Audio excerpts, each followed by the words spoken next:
नमस्कार दोस्तों, मैं हूं आपका परवेश और आज मेरी नीति शास्त्र में इथिक्स में थर्ड क्लास ले रहा हूं। ये यूके पीसेस को ध्यान में रखकर, वैसे तो यूपी पीसेस और यूपीएससी तीनों में ही कारगर है, लेकिन थोड़ा सा शॉर्ट बनाने की कोशिश किया क्योंकि वहाँ पर 25-50 या 250 वर्ड के क्वेश्चन आते हैं, जनरल छोटे क्वेश्चन आते हैं, तो उसके हिसाब से ही शॉर्ट में थोड़ा सा बढ़ाने की कोशिश कर रहा हूँ। तो इथिक्स में मेरी ये थर्ड क्लास है, यूपीएससी रिलेवेंट है और पीसीएस वगैरह सब जगह ये काम आएगी। इथिक्स में यही है। तो आज मैं थर्ड यूनिट कर रहा हूँ। लास्ट कक्षा में मैं आपको एटीट्यूड पढ़ा चुका था, अभिव्यक्ति पढ़ा चुका था। तो आज की कक्षा हमारी है अभिक्षमता। अभिक्षमता को कहीं कहीं पर आपको अभिरुचि भी लिखा मिलेगा, जो कि थोड़ा सा कंफ्यूजन क्रिएट होता है, तो उसको अभिक्षमता कहना एक करेक्ट वर्ड होगा। अभिक्षमता को हम बोलते हैं एप्टीट्यूड, नॉट एटीट्यूड। ठीक है, तो दिस कॉल है एप्टीट्यूड। ठीक है, तो सबसे पहले हम इसकी डेफिनेशन की बात कर लेते हैं। एक मनोवैज्ञानिक थे विंघम।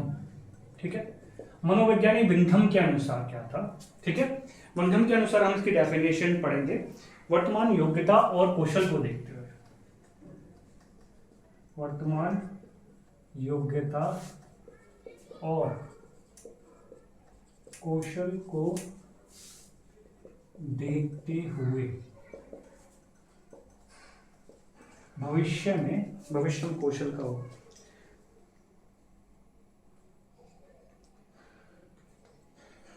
भविष्य में कौशल का अनुमान लगाना ही अभिक्षमता कहलाती है। ठीक है, मैं अब आपको एक उदाहरण दे देता हूँ। ठीक है, अभिक्षमता से क्या तात्पर्य होता है कि आपके पास क्या योग्यता है, क्या क्वालिटी है। मान लीजिए कि आपने ग्रेजुएशन किया है तो आप पीसीएस पे फॉर्म भरने के लिए एलिजिबल है, यूपीएससी का फॉर्म भरने के लिए एलिजिबल है, तो ये आपकी योग्यता होगी। आपका कौशल देखने के लिए क्या करते हैं, वो पेपर लेते हैं कि आप में कितना टैलेंट है, कि आप कितने क्वेश्चन कर सकते हैं, पीटी क्वालिफाई कर सकते हैं, नहीं कर सकते हैं, यानी कि आपकी वर्तमान की योग्यता देखते हुए। ठीक है, वर्तमान में क्या क्वालिटीज हैं आपको, यानी कि जो लक्ष्य आप प्राप्त करना चाहते हैं उसके साधन आपके पास हैं या नहीं। ठीक है, तो एक तरह से आपके वर्तमान योग्यता, जो आपके पास क्वालिटी है, उसके हिसाब से आपके भविष्य को जज किया जाता है कि ये बंदा ये करेगा। ठीक है, जैसे कि मैं एक सिंपल सा एग्जांपल दे देता हूं, सी सेट, जो आपके यूपीएससी में आता है, सी सेट। ठीक है, तो सिविल सर्विस ये होता है एप्टीट्यूड। ठीक है, ये सिविल होता है, सिविल, ये सर्विस, ये होता है टेस्ट। तो यहां आप देख रहे होंगे कि आपका जो सी सेट का टेस्ट होता है उसमें एप्टीट्यूड वर्ड है। ठीक है, एप्टीट्यूड वर्ड यहां पर यूज किया कि मान लीजिए जो एप्टीट्यूड को क्लियर करने क्वालिटी रखेगा वो ही मेंस में जाएगा, यानी कि जिसके पास पीटी को क्वालिफाई करने की क्षमता होगी। ठीक है, अभी क्षमता होगी वर्तमान स्थिति में, यानी कि 10 साल बाद के बाद आप पे क्या क्वालिटी आती है, तो उसके हिसाब से जो इसको क्वालिफाई कर लेगा वो मेंस को लिखेगा। तो यूपीएससी का आप एग्जांपल देख सकते हैं कि वर्तमान स्थिति, जब आपका टेस्ट लिया जा रहा है, आप ग्रेजुएट हैं, आपने बहुत अच्छी पढ़ाई की है, सीसेट क्वालिफाई कर रहे हैं, जीएस पेपर क्वालिफाई कर रहे हैं, तो एप्टीट्यूड आपने क्वालिफाई किया, मेन किया। अब मेन में आपकी तत्कालिक परिस्थितियां वर्तमान के हिसाब से लिखेंगे, जिससे आप भविष्य में इंटरव्यू देंगे। तो इसी हिसाब से एक तरह से ये चीज होती है। दैट्स कॉल अभिक्षमता या अभिरुचि या aptitude, not attitude. That's call है एप्टीट्यूड, जो आपके पास वर्तमान में क्षमता है, उसके अनुसार आप क्या कौशल करेंगे भविष्य में, यानी किस जॉब के लिए आप कब लायक होते हैं। जैसे इंजीनियर है, आईएएस की इंजीनियरिंग सर्विस की जॉब करना चाहते हैं, तो आप इंजीनियरिंग की क्वालिटी, आपकी योग्यता होगी, फिर आप उसमें कितने कौशल है उसके हिसाब से आप पेपर देंगे, फिर आप सेलेक्ट होंगे। ऐसे यूपीएससी में होता है, पीसीएस में होता है, वट एवर एनी एग्जाम, तो उसके हिसाब से ये सारी चीज होती है। तो मैं आपको यहाँ पे एक एग्जाम्पल भी दे चुका हूँ, ये डेफिनेशन याद रख लीजिएगा, डायरेक्ट आपसे पूछ सकता है अभिक्षमता की। और डेफिनेशन आप अपने हिसाब से भी इसको बना सकते हैं। आई होप कि आपको अभी क्षमता क्लियर हो गया होगा। ठीक है, ठीक है। अभी क्षमता का एक तात्पर्य क्या होता है कि यानी कि आपके पास योग्यता क्या है, ठीक है, ये सब कह सकते हैं।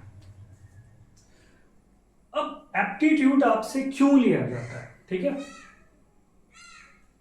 जिससे आप केस स्टडी आते आपके स्टडी आती है, ठीक है, केस स्टडी आती है। केस स्टडी का मतलब क्या होता है? सब लोग बोलते हैं केस स्टडी क्या होता है, न्याय संगत जो उत्तर लगे आपको देना होता है। ऐसा नहीं होता है। केस स्टडी क्या होता है? आपका अभिवृत्ति अनुसार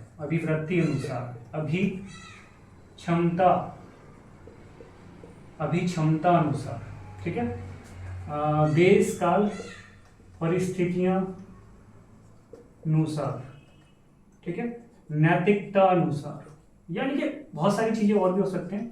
उसके हिसाब से आप केस स्टडी का आंसर राइटिंग करते हैं, ठीक है। ये नहीं कि आपने जो मनाया वो कर दिया, यानी कि आपके देश काल कंडीशन क्या है, वर्तमान की कंडीशन क्या है, अभिवृत्ति क्या है, नैतिकता क्या है, संवैधानिक क्या मूल्य हैं, उसके हिसाब से हम कहीं पर किसी भी स्थिति में केस स्टडी को हमसे सॉल्व करवाया जाता है नीतिक्स पेपर में, चौथे पेपर में यूपीएससी के, ठीक है। तो ये इस तरह से होता है। अब हम आगे बात करेंगे बुनियादी मूल्य क्या होते हैं, ठीक है। बुनियादी मूल्य, ठीक है। बुनियादी मूल्य से हमारा तात्पर्य क्या है? वे आधारभूत मूल्य,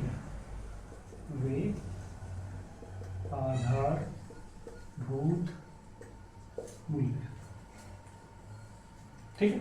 आधारभूत मूल्य क्या होंगे आप खुद ही समझिए कि आपके बेसिक वैल्यूज क्या होते हैं, उसके बारे में यहां पर है जो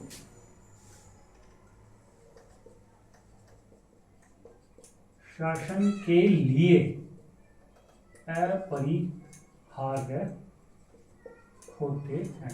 इससे तात्पर्य क्या है?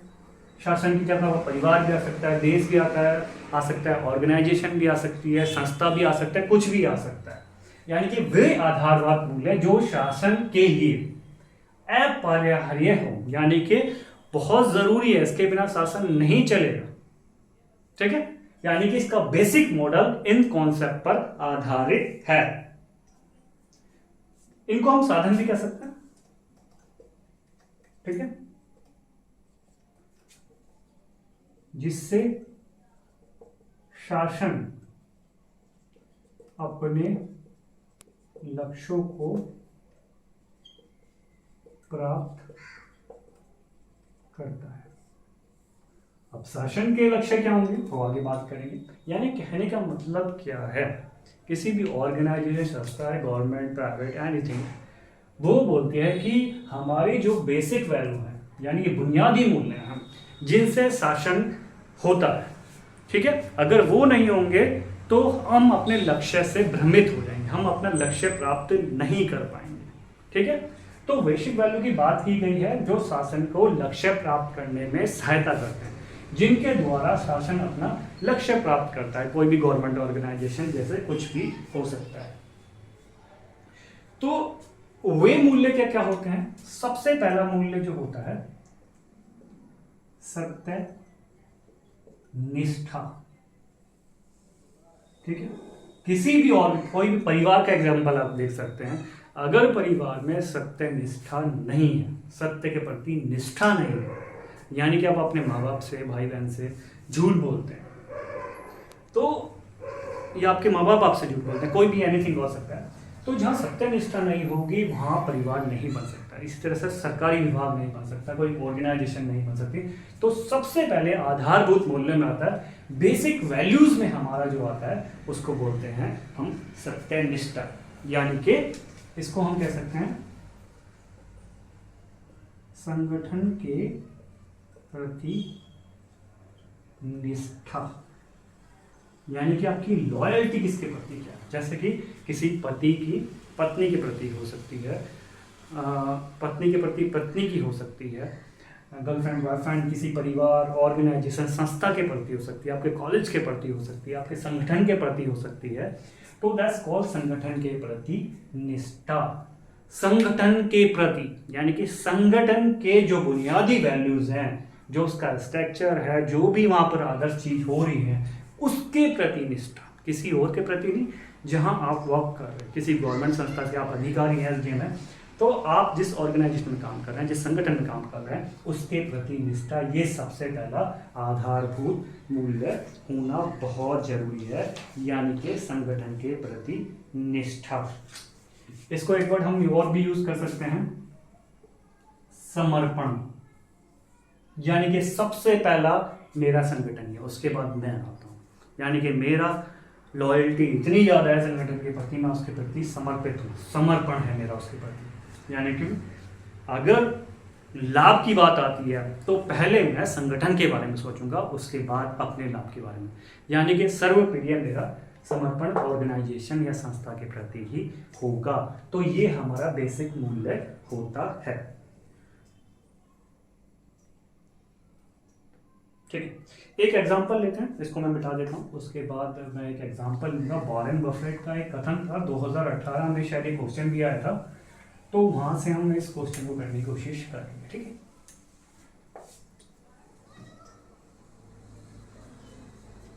एक क्वेश्चन आया था शायद 2018 या 19 में आया था, आई डोंट नो कब आया था। किसी की नियुक्ति करते, ये क्वेश्चन आ चुका है यूपीएससी में। ठीक है,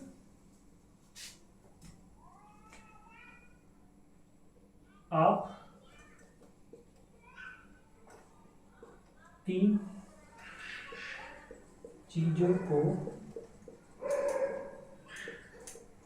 खोजते हो। ठीक है, सत्यनिष्ठा, बुद्धिमत्ता और ऊर्जा। यदि पहला ना हो तो, ठीक है, यानी कि ये वाला किसी व्यक्ति में नहीं ना हो तो अन्य दोनों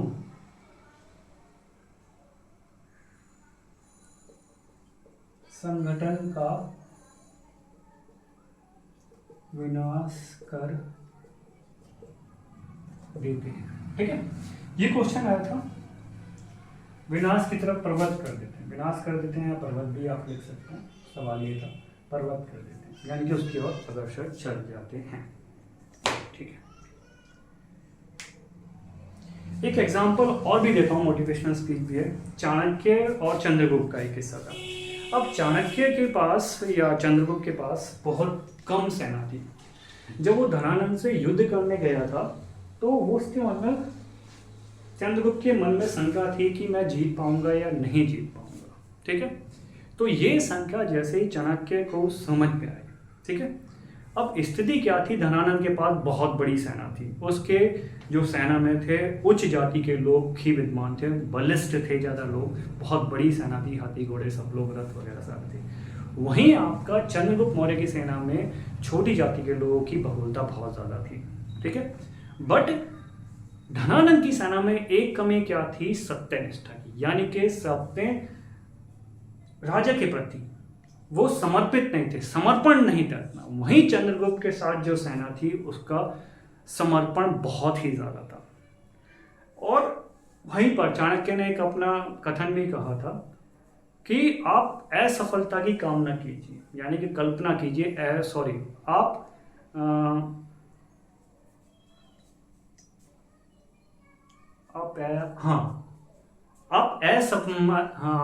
इनका कथन याद आ रहा है मेरे को। चाणक्य जी ने कहा था कि आप असंभव की कल्पना कीजिए, आपकी असफलता भी इतनी भव्य होगी कि लोग आपको चारों तरफ देखेंगे। यानी कि आप अपना सपना इतना बड़ा रखिए, कोई कुछ भी कह रहा है, what ever they told you, the saying you, कोई भी कुछ कह रहा, अगर आपको अपने पर भरोसा है आप कुछ भी कर सकते हैं, डजेंट मैटर। वही चंद्रगुप्त के साथ होता और उन्होंने उस बैटल को जीता था। ठीक है, तो ये हो गया। तो यहाँ पर सवाल क्या है, वॉरेन बफेट जी का एक कमेंट था, उस समय बहुत ज़्यादा हाईलाइट थे, तो ये सवाल 2018 में आया था कि आप मान लीजिए कहीं के मैनेजर हैं और आपको किसी क्लर्क को अपॉइंटमेंट करना है या किसी अधिकारी को अपॉइंटमेंट करना है और आप उसका जजमेंट करते हैं सत्यनिष्ठा, बुद्धिमत्ता और ऊर्जा से। ऊर्जा के साथ पॉजिटिविटी की बात कर रहा है, बुद्धिमत्ता इंटेलिजेंस की बात कर रहा है, और सत्यनिष्ठा समर्पण कितना है आपका अपने काम के प्रति, ईमानदारी कितनी है, ये सारी चीज़ें इसमें आती है। तो वॉरेन बफेट जी ने कहा था कि अगर सत्यनिष्ठा नहीं है, बाकी दो एलिमेंट आपके, दो चीज़ें आपके पास हैं, तो आप उस संगठन का विनाश कर देंगे। यानी कि सबसे पहले किसी का इंटरव्यू लेते हैं तो ये चीज़ होना मस्ट है, ये चीज़ हो या ना हो, सबसे पहले ये नहीं होगा तो इनकी कोई भी मिथ्या है, बेकार है। ठीक है, तो ये चीज़ होती है। ठीक है, मैं आपको इसका एग्जाम्पल भी दे सकता हूँ।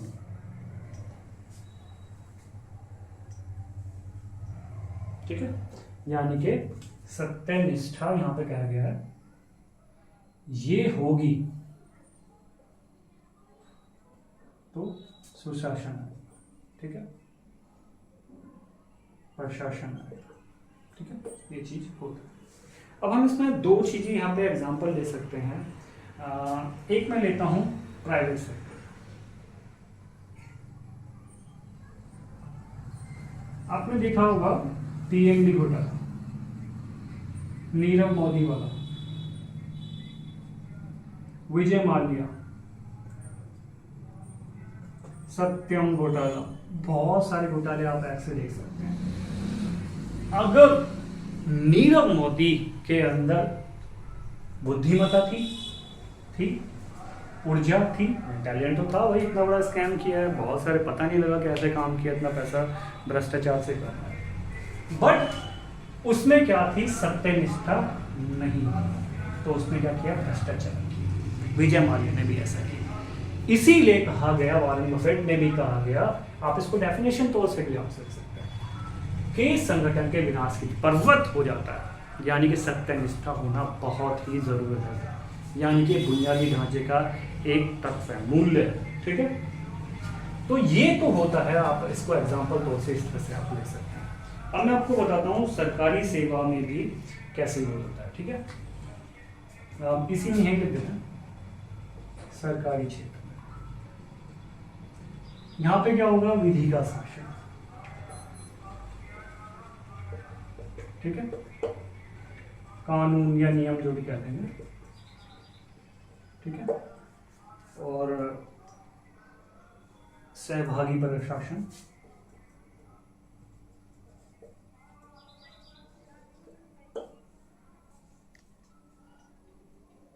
जवाबदेहिता,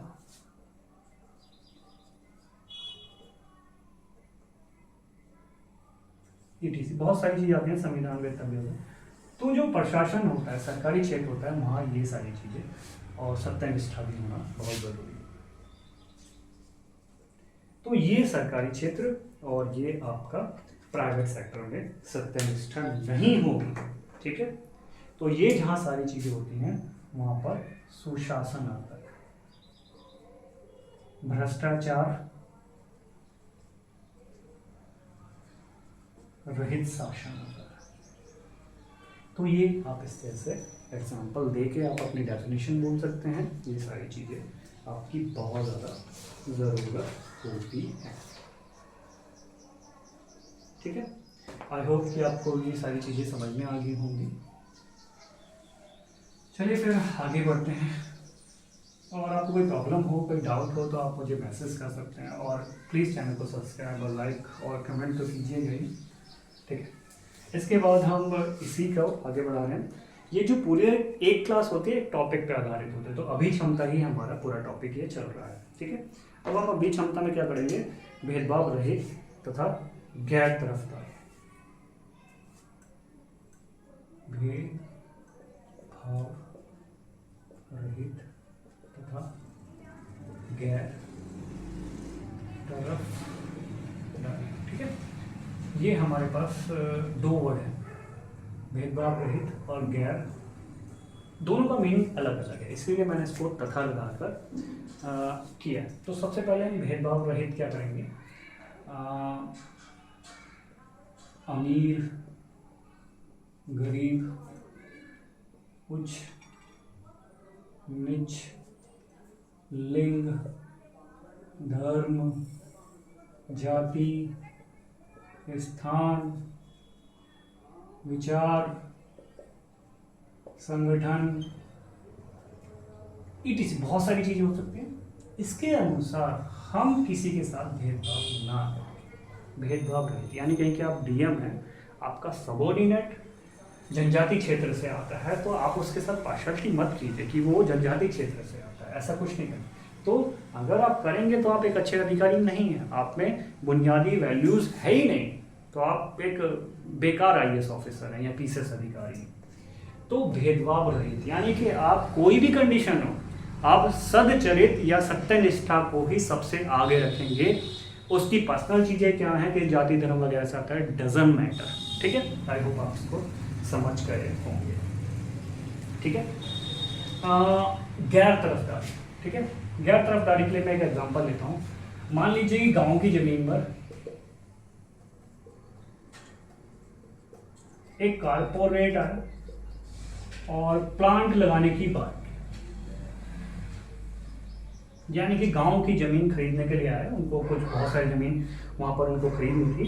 ठीक है, और आप वहां के आईएएस, ठीक है, लेकिन हो क्या रहा था, वहां से लोगों के हित प्रभावित हो रहे थे।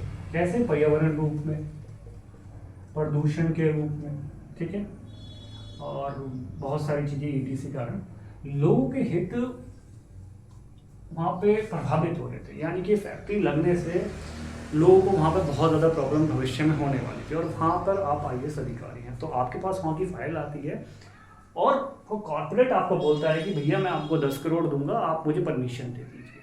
ठीक है, ये चीज होता है। तो आप क्या करेंगे, नैतिक रूप से सोचेंगे क्या सही है क्या गलत है, तो ये कंडीशन है।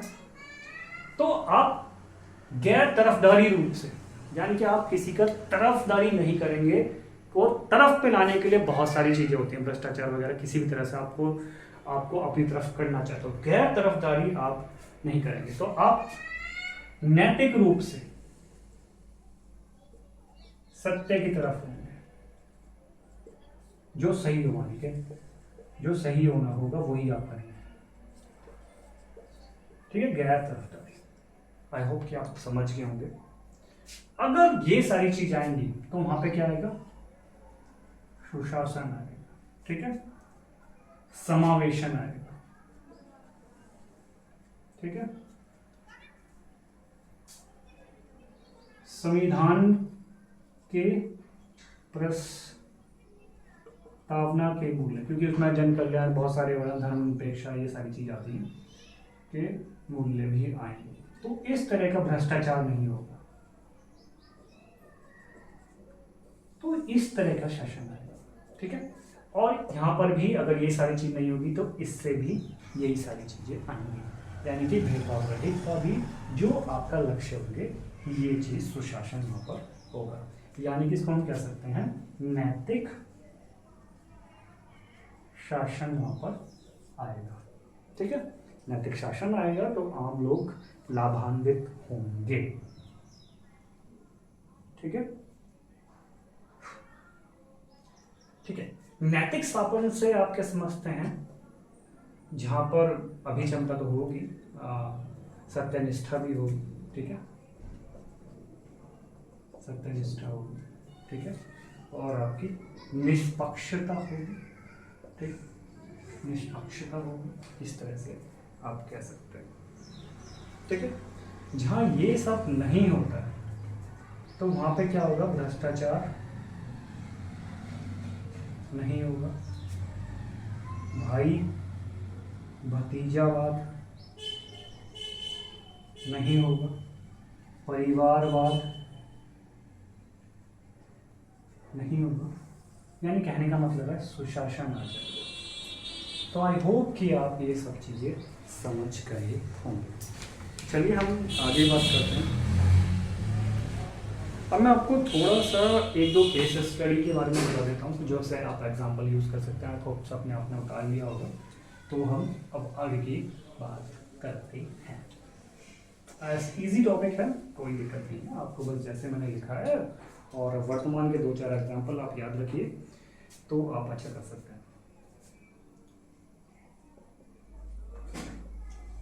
सार्वजनिक सेवा के प्रति समर्पण भाव। ठीक है, तो मैं आपको केस स्टडी बता रहा हूं। एक सिरंजना, शायद ये एमपी की आईएएस अधिकारी थी, फीमेल थी, और इन्हें 6 महीने का मैटरनिटी लीव मिला था। ठीक है, लीव मिला, छुट्टी होता है बच्चा होने पर। ठीक है, तो 6 महीने का मैटरनिटी लीव मिला था। कोविड का समय था, कोविड की कंडीशन बहुत ज़्यादा खराब था, कोविड केसेस इंक्रीज हो रहे थे। तो 1 महीने का बच्चा था इनका, छुट्टी पर थे। इन्होंने परिस्थिति देखकर, यानी कि समर्पण भाव, सेवा के प्रति समर्पण देखते वापस आई और कार्य करना प्रारंभ एज ए आईएएस ऑफिसर। तो दैट्स लॉक प्रति समर्पण। ठीक है, सार्वजनिक सेवा के प्रति समर्पण भाव। ये एग्जाम्पल आप यूज करेंगे तो आपको बहुत अच्छा एग्जाम्पल मिलेगा। इसको बोलते हैं कोरोना वॉरियर्स, यानी कि वो उन्होंने तरफदारी नहीं करी फैमिली की, उन्होंने संगठन के प्रति समर्पण को सबसे ज़्यादा आगे रखा। तो दस आई सलूट दिस लेडी जिन्होंने बहुत अच्छा एग्जाम्पल पुट किया है सभी आईएएस ऑफिसर पीसीएस अधिकारी पर। तो आप इसको एग्जाम्पल तौर पर यूज कर सकते हैं शासन के प्रति। एक एग्जाम्पल मैं और दे रहा हूँ आपको, केस स्टडी में भी काम आएगा। ठीक है, ये तो आप इसमें यूज कर सकते हैं। वो लास्ट एग्जाम्पल है, उसके बाद मेरी कक्षा खत्म हो जाएगी, ये टॉपिक वाला खत्म। फिर मैं 4th यूनिट जो भी होगा, 4th टॉपिक जो होगा उसके बारे में मैं बात करूँगा।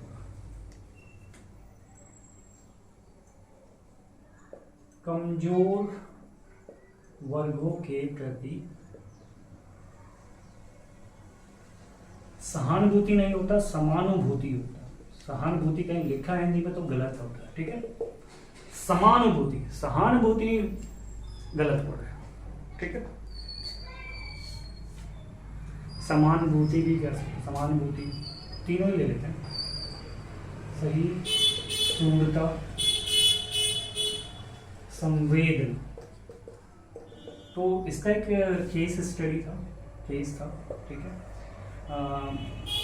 एक आईएएस अधिकारी थे, मतलब हैं थे नहीं, नाम क्या था, सुरोचिस, नाम अजीब अजीब हैं, सोमवंशी। ठीक है, सुरोचिस सोमवंशी, ये एमपी के कैडेट के आईएएस ऑफिसर हैं। ठीक है, अब ये क्या गए, एक स्वास्थ्य विभाग के केंद्र पर गए, केंद्र विजिट करने गए, टेस्ट करने गए, सॉरी अपना जो आप चेक करने जाते हैं उसी के।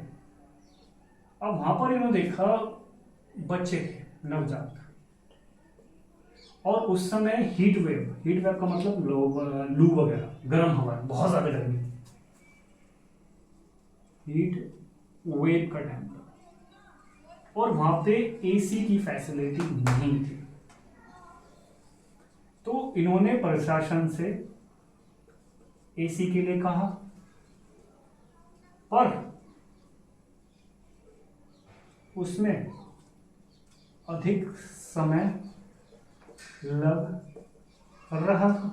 अब अधिक समय लग रहा था तो उन्होंने सेवा के प्रति सहानुभूति, सहिष्णुता, संवेदना के कारण चिर स्थिति देखते हुए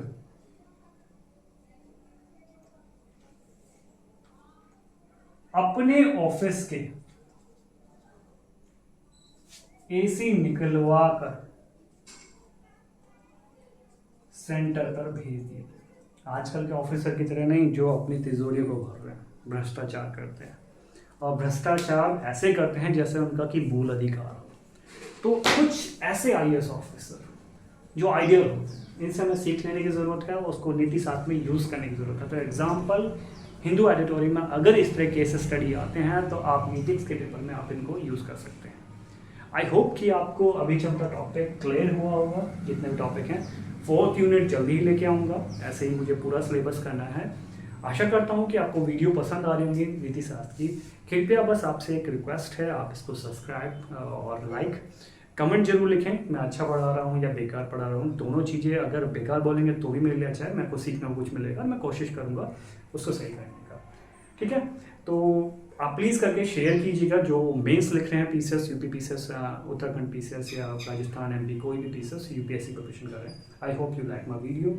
take care, love you all, bye.